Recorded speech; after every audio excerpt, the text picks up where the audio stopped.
Yeah, just waiting and for my Insight Timer crew to show up and we'll get started.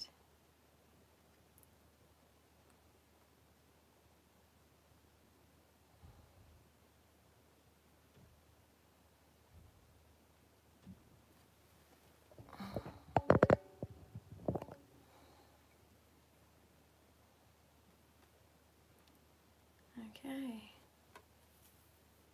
there we go.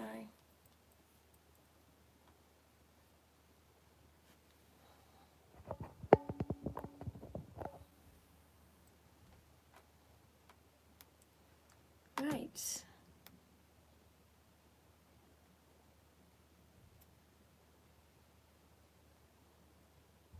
And here we are, back again for another Friday session. If you're here, hello.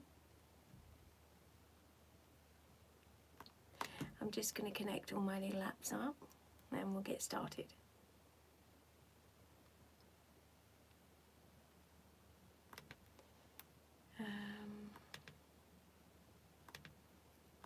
Right.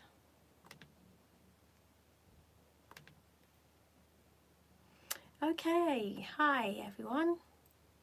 We are back again for another Friday Fun Day. Literature is therapy session. And I've been very busy this week. Hi Joe, how are you? Hey Kelly, how are you? I've been very busy this week. You can't hear me. Right. Can you hear me now? I don't know why that would be. Hi Kelly. It's lovely to see you. I cannot hear you, says Callie. Joe, can you hear me? Oh, Joe can't hear me either. So that means it's a problem. And I don't know what that would be. Just try to work it out. Oh my goodness. Yeah, it should be. I'm not sure why.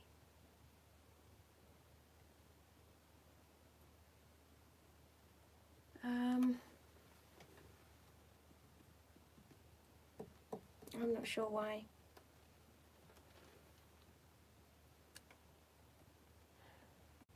I'm just trying to work out what's going on before we get started, and I'm not sure why. Oh dear, that's a problem, isn't it? I know you can hear me, you guys. Hi. Nice to meet you.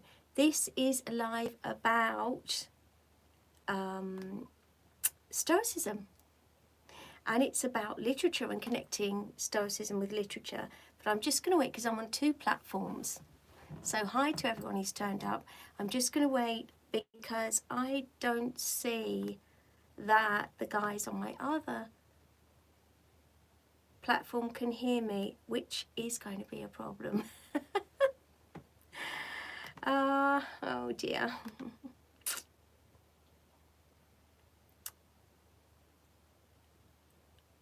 I don't know what to do about that really.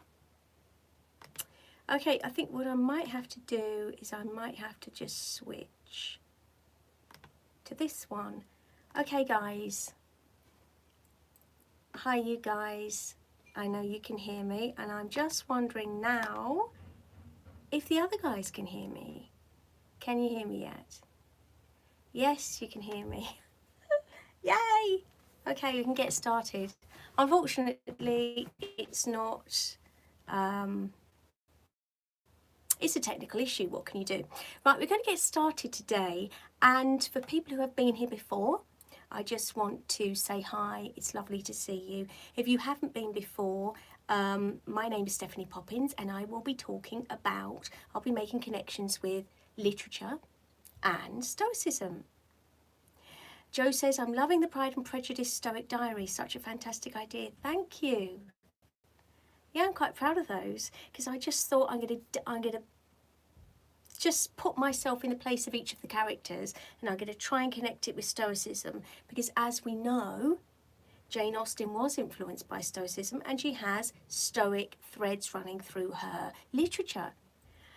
But what I'm going to do first is I'm going to talk about, we're going to tap in with our journal again, guys, because we always go back to the journal. We start with the journal. And as you know, on Insight Timer, we have the journaling course, the Stoic journaling course. But I wanted just to remind everybody the structure this takes is, morning Robin, hiya. The structure this live takes is, I look at a question somebody usually messaged me through the Female Stoic podcast. I look at that question and I attempt to answer it by making references to the literature we read together on my audio books, and also obviously references to Stoicism, which is what this is all about. And I'm going to start with this question today. I'm going to come off, haven't done the course yet, says Anastasia, but hope to when I'm settled in my new home. I'm glad that you made it, and I trust that you're feeling okay, Anastasia. That's good news. Okay, I'm going to get started. And the question this week is Lily message from Nova Scotia, which is actually quite fitting, because today I'm going to refer to Anne of Green Gables. I'm also going to refer to Pollyanna, which is another Stoic thing novel, both of them Edwardian. But let's just start with the message from Lily from Nova Scotia, who said, I lack resilience. My parents tell me so. I failed my driving test, and it sounds ridiculous that I can't seem to get beyond that. It's like I've completely failed at life. I've always been really sensitive about things like this. I know my parents don't mind, and I've said I'll pay for the next lessons, but why do I feel so bad? So we're going to talk about Lily's question today. And first of all, we're going to just tap in with the idea of daily journaling, because when we use our journals, we have something to refer to. So if we make a breakthrough, or if in fact we have a bad day and there's no breakthrough at all, we can refer back to our journals and say, do you know what? I had a bad day that day, but I can learn something from that by going back to it, looking over it. And this is what we're talking about today. We're talking about using our journal as a reference point to work out when we acted instead of reacted. Okay, so again, Lily's question is about failing her driving test. She feels really upset about that. And what she's done is had a huge reaction, had a huge emotional reaction. And she said, oh my gosh, I can't take it. I always behave like this. I always get upset by this. And I can't seem to stop this whirlwind of emotion. And as you know, especially guys on Insight Timer, as you know, I really promote the idea of journaling to tackle these things. So what I want us to do in our journal this week is use it for referencing when we acted rather than reacted. Every time we pause when something happens, or every time we create a distance between the action, whatever happened to us, and our reaction, we are adding another layer to our inner citadel. So what am I saying? I'm saying the beauty is in the pause. So we're using our journal either during the session today or afterwards, just to write down, or if you've got your phone with you and want to make a note on it, however you write down your notes, just to make a note of when we reacted to something before pausing. So what happened to us this week? What was the inciting moment we thought, oh my God, no, that was horrible? It might have been something really small. It doesn't matter the size of what happened. What matters is how we reacted to it, because that's what Stoicism is about. It's creating a distance between the action and the reaction. Why? Because when we are reactive, it's damaging to our inner peace. It is placing a lot of focus, a lot of power on something that's fleeting, which is emotion. Emotion comes and goes, okay? And it's chaotic, it's not stable. And what we're trying to do as Stoics is create a stability. So, again, we're going back to the journal and we're saying, right, what we're going to write into our journal this week, what we're going to look at is when we acted instead of reacted. And we all do it. And it doesn't matter how many times or how good, how well practiced or well rehearsed we are, how many times, every single day is a new day and new things happen all the time. So if I can think about myself this week, I certainly reacted when the dog kept barking. I have a Chihuahua and she chases magpies, which actually I've got no problem with, because the magpies are circling around the garden and they are bothering all my little friendly birds. But once she starts, Chihuahuas are quite reactive and quite nervous dogs. Once she starts barking, she can't stop. And what I did was reacted. I felt myself getting annoyed. And instead of detaching myself from that feeling and saying, look, she's just a Chihuahua, she's going to do that, just bring her inside, I said, Delilah, for goodness sake. And of course, that was a reaction. Now we're human, we're going to react. So there are going to be different instances, different level of instances.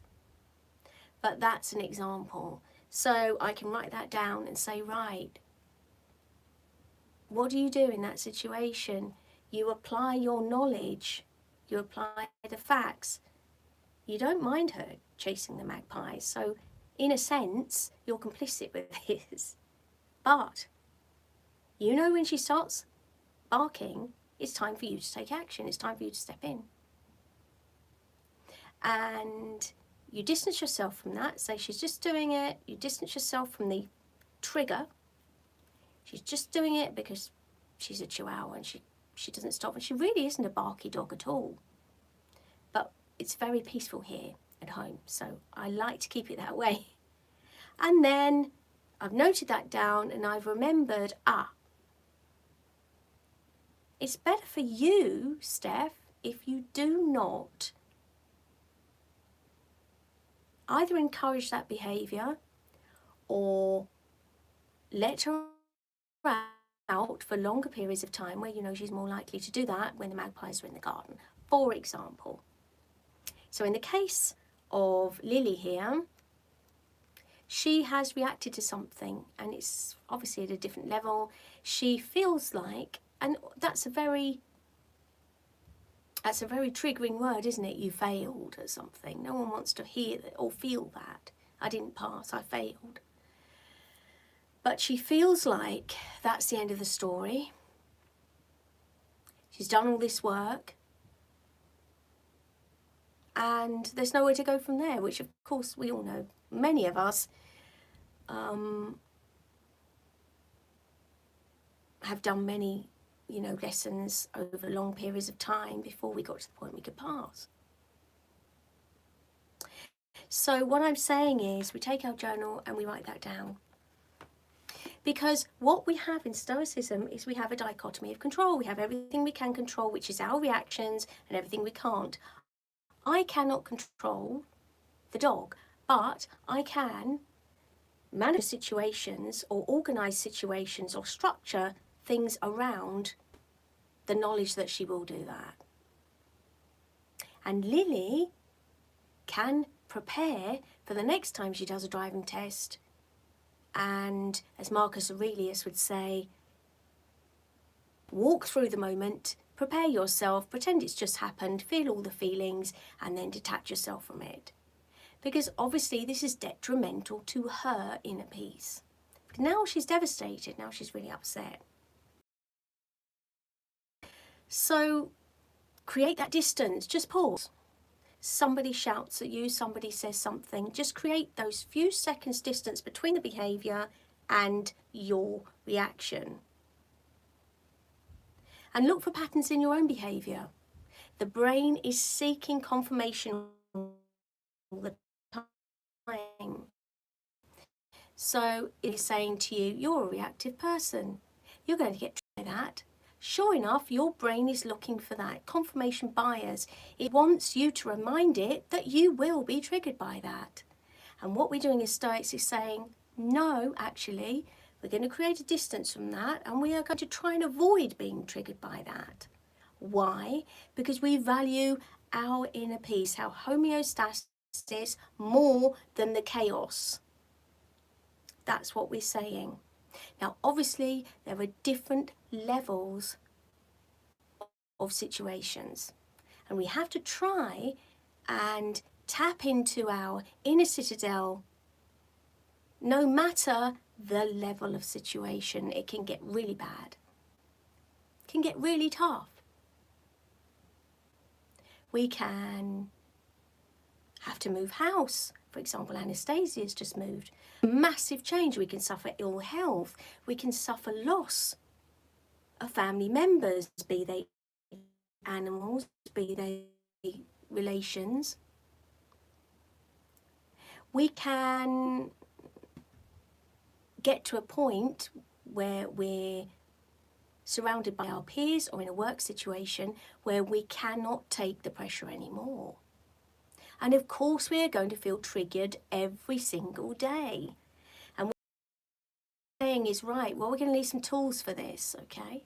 So the dichotomy of control is saying, I understand when this person's shouting at me, there's nothing I can do about their behaviour. I understand when this person tells me I failed my driving test, there's nothing I can do about that. But I'm just going to breathe, take a bit of time to accept that before I respond.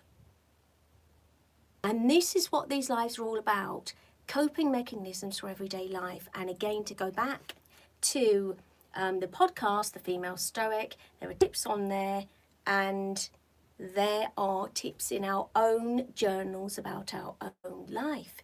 Because what I say is, you should be journaling every day.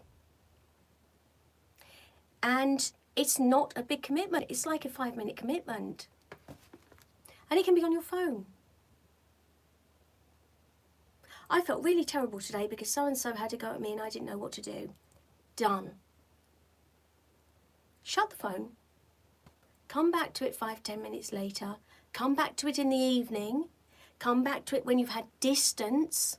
And then say, right, what should I be doing about that? And what I should be doing is saying, yes, I gave it distance. I wrote it down and didn't react. Yes, I'm really proud of myself. Write that down.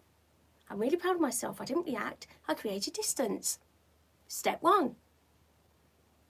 Step 2, say to myself, right, now, what am I going to do about that feeling that I have? I'm going to recognize it's a feeling, understand it is not me, it's just an emotion. And emotions, we understand as Stoics, are separate from ourselves. Okay? They are not us, they are separate from ourselves. There's a whole myriad of emotion. It's a whole rainbow of emotions.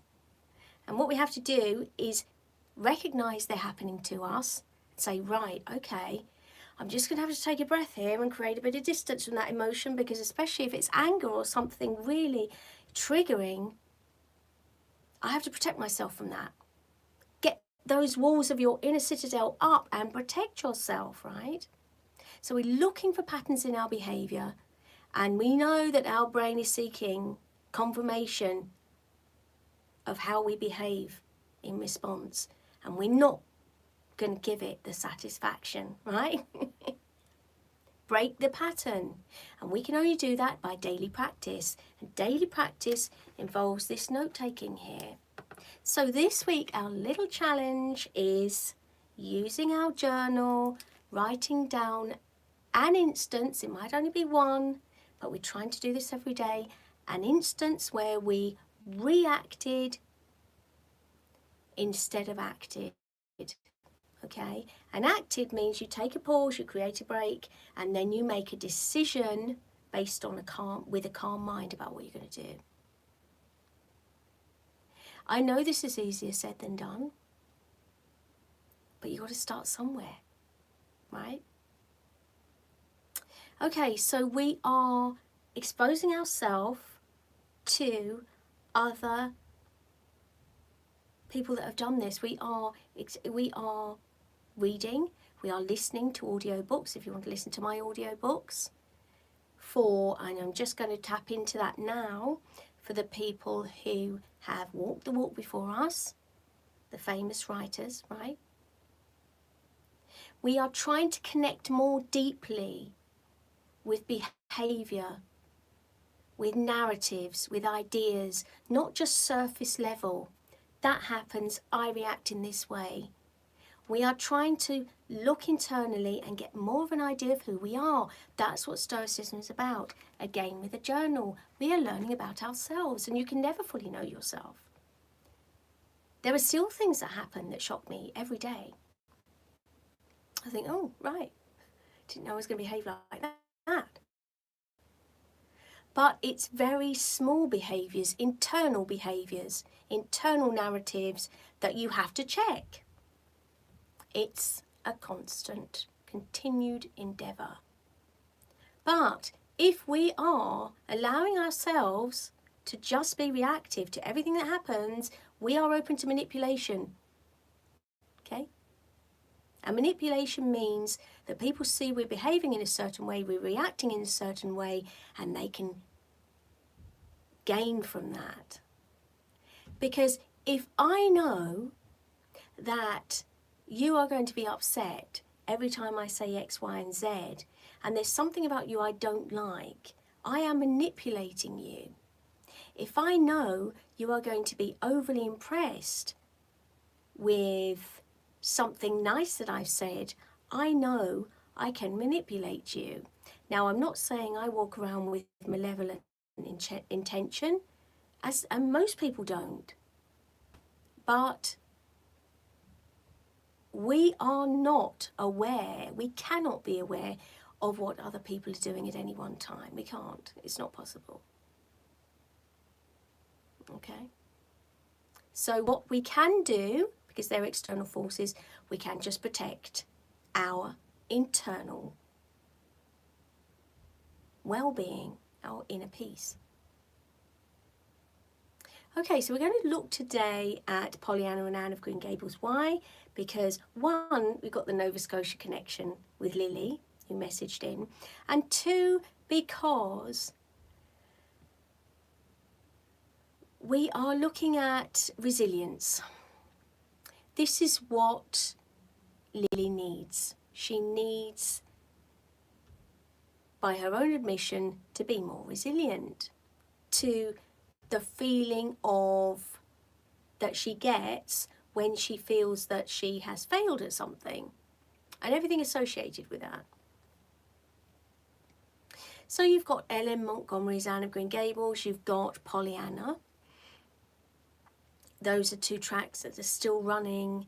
It's Anne of the Island, the premium tracks on Insight Time at the moment, and they both demonstrate sophisticated engagement with Stoic philosophy.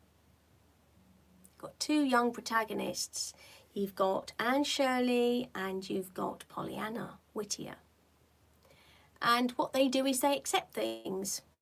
Now they're very young, but they both have really quite challenging circumstances. They're both orphans, and bearing in mind that these characters are written by women who have a working knowledge of what they're writing about. So that acceptance of circumstances, that adversity, the trials, and they were written in a time where life was a lot more difficult for a woman. So what we're saying is Lily is at a point where she needs to understand there will be circumstances beyond her control, and by using the example set, if you like, by Ellen Montgomery and Eleanor H. Porter, we can understand that actually there are other ways of dealing with situations other than just reactivity. And that's what these characters represent. And they sort of set the mould. They created these great protagonists, and those protagonists have been repeated over and over again in literature, in film, in TV. And these were some of the first, so this is why we refer to them. Okay, so you've got Anne arriving at Green Gables. She discovers that Cuthbert's want a boy, not a girl. She processes this news, and yet with remarkable equanimity she says, I might have known it was all too beautiful to last. I might have known nobody really wanted me. Rather than railing against fate, it is a bit reactive, but she's moving towards acceptance because she's demonstrating what Marcus Aurelius would have recognised as a Stoic practice of negative visualisation. She's mentally preparing for disappointment. They haven't said, I don't want you yet, but she's thinking, I need to get ready for that. And yet, she's sitting in the buggy with Matthew, she's going towards Green Gables, and she's detaching from that fleeting emotion. She's saying, look, I'm going to name that the white way of delight. And she's immersing herself in her natural environment, in this beautiful new island that she finds herself on. And similarly with Pollyanna, as we know if we're listening to the tracks, her response to being sent to live with her Aunt Polly after her father dies exemplifies that resilience. When faced with her aunt's cold reception and the bare, unwelcoming room that she's given up in the attic, she doesn't protest. Instead, she focuses on the thing that she can control, and that is her view. She goes to the window, she looks out, and she says, you know what? There's something beyond this. Why is she doing that? Because she wants to survive. And reactivity is not going to help you survive. If you react to every single thing, if you have a chaotic response to every single thing that happens to you, it's not possible to stay well. It's not. And in the case of Lily, where she's saying, well, I failed this and test, and I always feel this way. She is, so this confirmation bias where her brain is saying, you know what, you always feel this way. She's just feeding that narrative. She's encouraging it almost. And what I'm saying is, and what Pollyanna is saying is, and what Anne Shirley is saying is, you know, there has to be some resistance that we have between the awful and the reality. And the reality is, I can reframe anything I want. And this is where we see with Pollyanna the glad game, where she looks for the good things. She's not pretending that awful things aren't happening, but she understands that there is something good in everything that happens. In the case of Lily, what she can take from this experience is, I'm one step closer to passing. I learned something this time. Next time I'm not going to do that. And it's the same with choosing to protect your inner citadel. Every time you do, you are learning something. You are learning that you can be resistant. You are teaching your brain.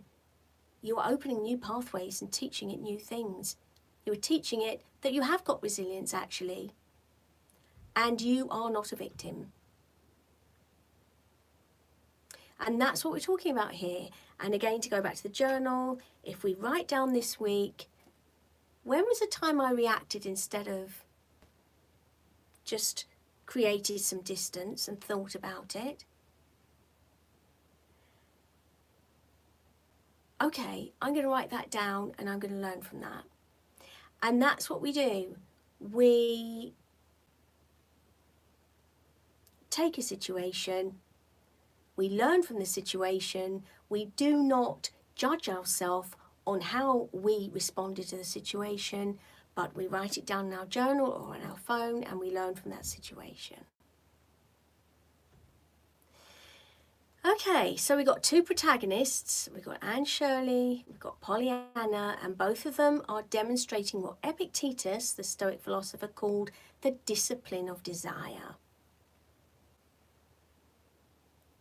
They are learning to want what happens rather than expecting what they want to happen. Acceptance. The principle is manifested most clearly in Pollyanna's glad game. And this bears a striking resemblance to Stoic exercises. It's reframing your perspective. I've just cut my thumb. Oh my goodness me. Right, I'm going to get a plaster quickly. It's a good job I didn't cut my other finger. I need that. Or, oh, that really stings. Never mind, it'll go away in a minute. Reframing, trying to see the positive. It's not always possible, depending on the size of the problem. And no one's saying you negate or devalue your emotions. What they're saying is you create a distance between yourself and the emotion. The alternative is, I've cut my finger, I always do this, it's just another thing today. And that's your brain saying, oh yeah, you are always annoyed, aren't you? You do always get annoyed by the smallest things. Something else is going to happen in a minute and you're going to get annoyed by that as well. We are retraining our brain not to be reactive. We are creating a distance between the action and our reaction. This is what Stoicism is teaching us. These are the guides that we use in order to protect our inner citadel. That's what we're doing. And this glad game, taught to Pollyanna by her father, involves finding something to be glad about no matter what.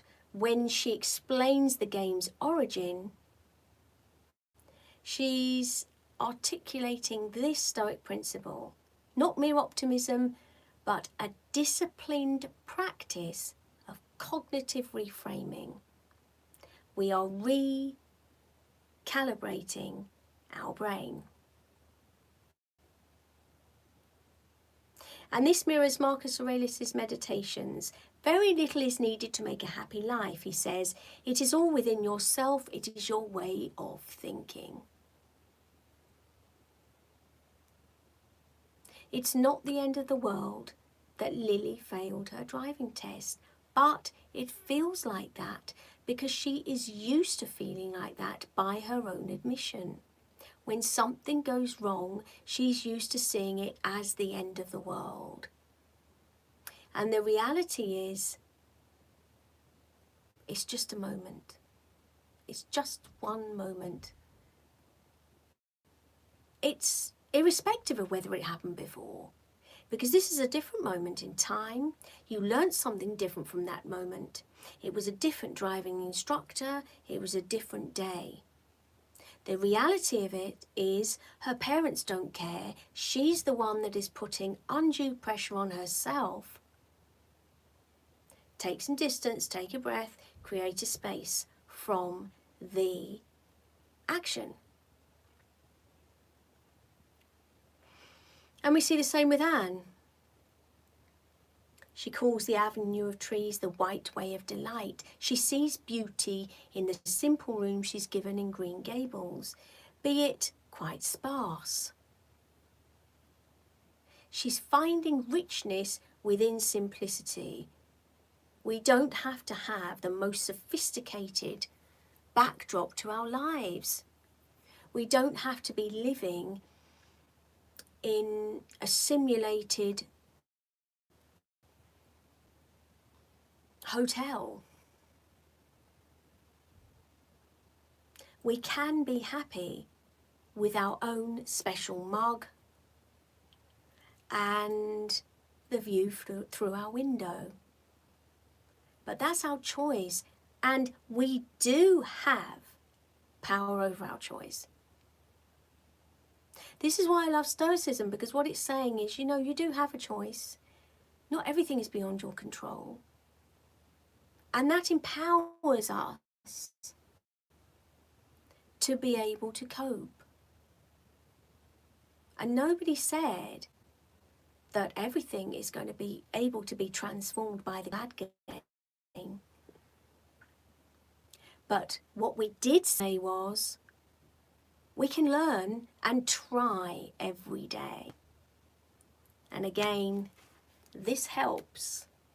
There's a reason the Stoic philosophers journal, there's a reason writers journal, there's a reason that people who are serious about their mental health journal. And we do that because it keeps us on a sure footing. And life is chaotic, and we are doing our best to stay on level ground.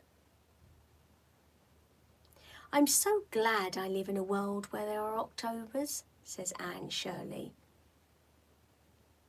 This is L.M. Montgomery's voice. This is a person who sat there with a husband who was suffering from mental illness,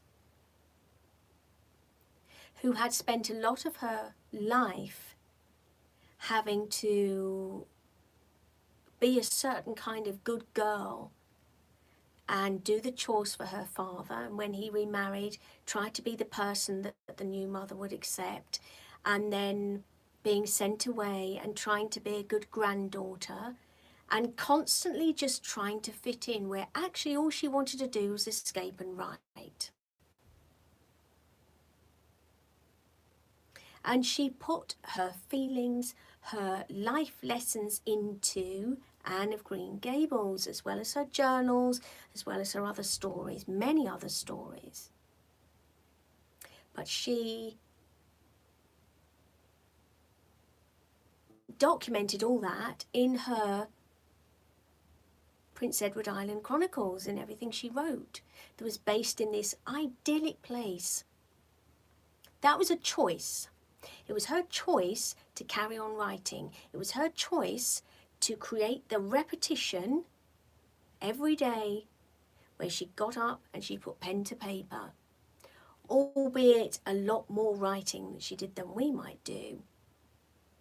But she still made that choice. And she had many conflicting external pressures, and she still made that choice, as did Eleanor H. Porter, who wrote Pollyanna. These characters don't come from nowhere, they come from in here. And that's why we use them as reference points, because they're other women talking to us. And we are very lucky that their words are documented, because we don't all have significant female matriarchs in our life. Maybe we have had moments with different matriarchal figures that have influenced us, that have propped us, that have supported us. And it's really essential that we're supporting each other here and supporting ourselves. And of course, as a female, it's good to be supported by other females, but it's not always the case, which is challenging. As a woman, I found that very challenging. But we have a supportive space here, so that's good. Okay, so both characters are occasionally displaying intense emotions. We're not saying they don't have emotions, but obviously the literature is documenting their overall development, their Stoic path towards enlightenment, towards emotional regulation through reason and virtue. And they're both virtuous kids.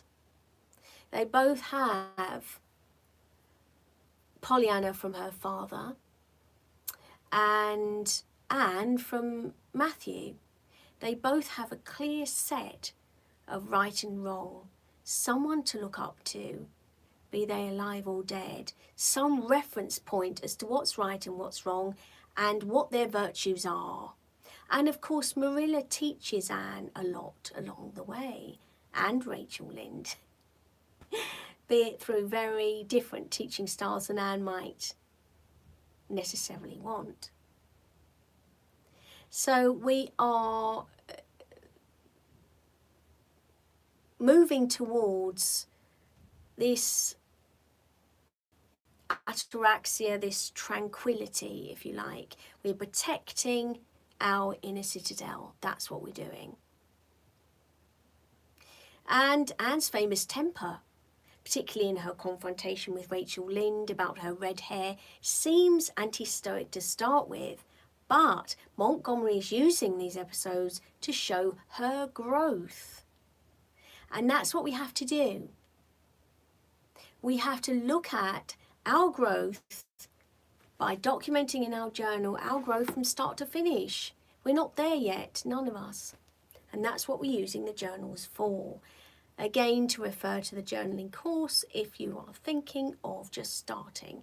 Because this week we're looking at how did I react to something without creating a distance from it. That each week it's something different and we need starting points for that. And if you wake up one morning and just something comes into your head and you don't really know what it refers to, write it down. Okay? Because it will have some meaning at some point. And Pollyanna's emotional regulation is more pronounced than Anne's. So Anne is more up, down, up, down, up, down. Pulling it in, pulling it in, pulling it in.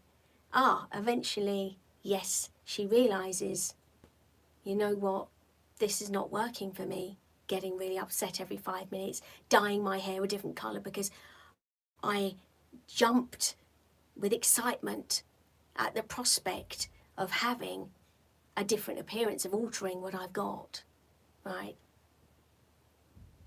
Pollyanna, she seems to have more of a grip on her emotions and being able to regulate them so they don't overpower her. And in fact, with Pollyanna, it's her Aunt Polly who seems to be more up and down, which is interesting because it's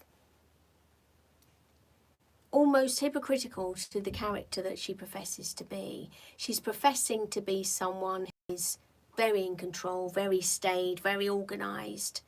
And yet this character comes along who says, look, just play the glad game, it'll be all right in the end. And she's thinking, well, I can't cope, I've never had a child, I don't know what to do with this child, and I don't really want all the problems that are coming with this, associated with this child. So in the case of Pollyanna, she's almost teaching her aunt how to be. But the messages are the same. Pollyanna says, how much trouble he avoids. Marcus Aurelius says, how much trouble he avoids who does not look to see what his neighbour says or does. So rather than avoiding, we are looking around, we are understanding the consequences of other people's actions, of our reactions, and of course, when we stay true to our virtues, when we are stable in ourselves, we change the energy of our environment. So of course, it's beneficial for the community as well, the people around us. Now that's very helpful if we are older sisters, mothers, grandmothers. That's very, very helpful. Even younger sisters if we are the emotionally regulated. Because other people benefit from that stability and they know that's a stable person right there. I can rely on them. I feel secure with them. I know they're not going to react if I tell them something and I need to share this. I know they'll create a bit of distance. I know they'll be calm. I'm not feeling calm. So you become this walking, talking inner citadel. And that's the point. And even if you do not, even if you're experiencing extreme emotion, you manage to say, right, I'm going to create some distance from that, but I'm not going to let my emotions control me. And I've said before in one of these lives, if it gets to such a point where it really is just too much, you escape. You just walk slowly away. I need to pop to the loo, or, I won't be a sec. I'm just going to go outside and get some fresh air. You escape. You create physical distance if you must, if it's too much. And you compose yourself and you start again. And this is what these young girls were teaching us. To start with, Anne can't do that. She learns to do that. Marilla advises her. Matthew, who is always very stoic and calm, teaches her through example. And with Pollyanna, she's actually the one that's understood. I'm going to have to be that person because nobody's stable for me. And that's the message here today. If that's you or you're in that situation, and that's the message for Lily, if she's in that situation, this always happens to me, I am always this person. Actually, you're not. You are telling yourself you're that person, but you're not. You are anyone you want to be, but you have to practice every day.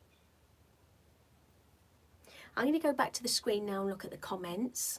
I hope that made some sense.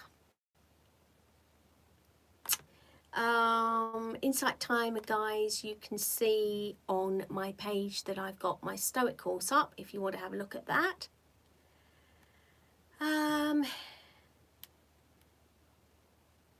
Right, let's have a look. Pollyanna, Callie says, embodiment of optimistic growth mindset, yes. She's a great character, isn't she? And Anastasia says, I love the glad game, yes. And it's been reframed so many times.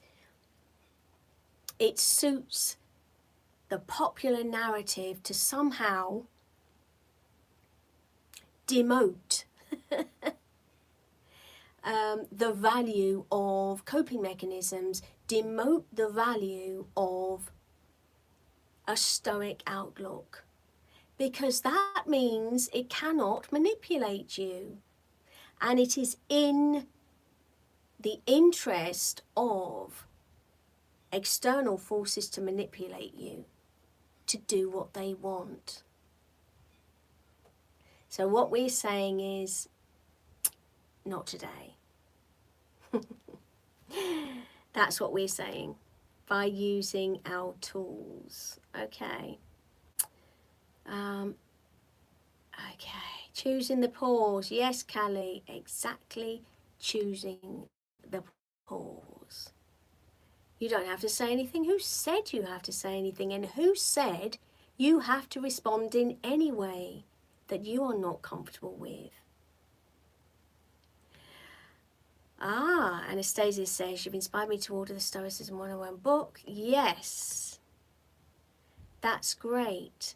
And I will be bringing one out, a journal with lots of lovely illustrations and things soon too. So we've got that to look forward to, with little slots in which you can, by the side of literary quotes, make your own notes and references as to how that inspires you.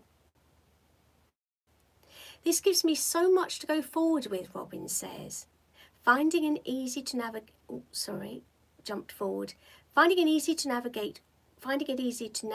the challenges, others negative, and manipulating antics, etc. Yes. And people do manipulate a lot. And most times they don't even realise they're doing it, bless them. And there is a part of us that is going to react to that and say, why does it have to be me? Why am I the person who has to hold it all together? And my answer to that is, you are the only one you have control over. That's why. And that's hard to accept. That's really hard to accept. But that's the only control we have. We can't make other people be, say, think, do, feel the way we want them to. We cannot. So we have no choice but to just focus on our own well-being, you see.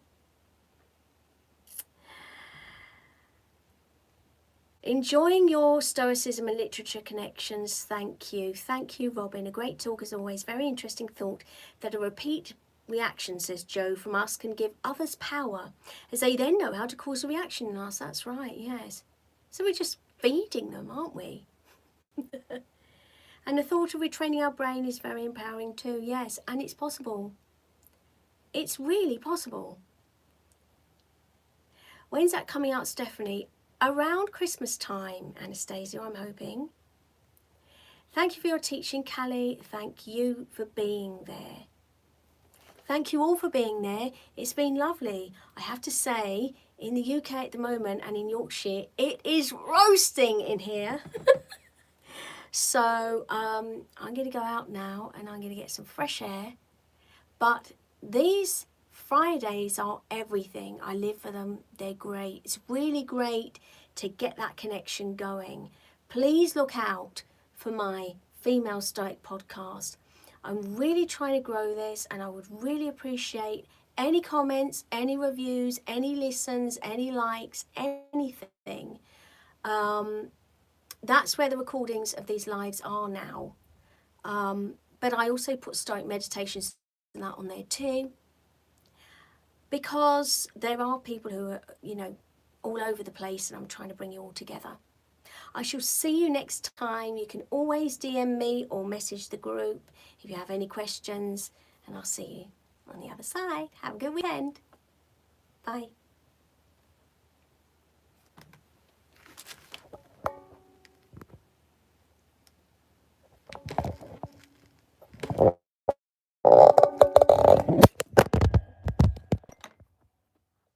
It was a big bang.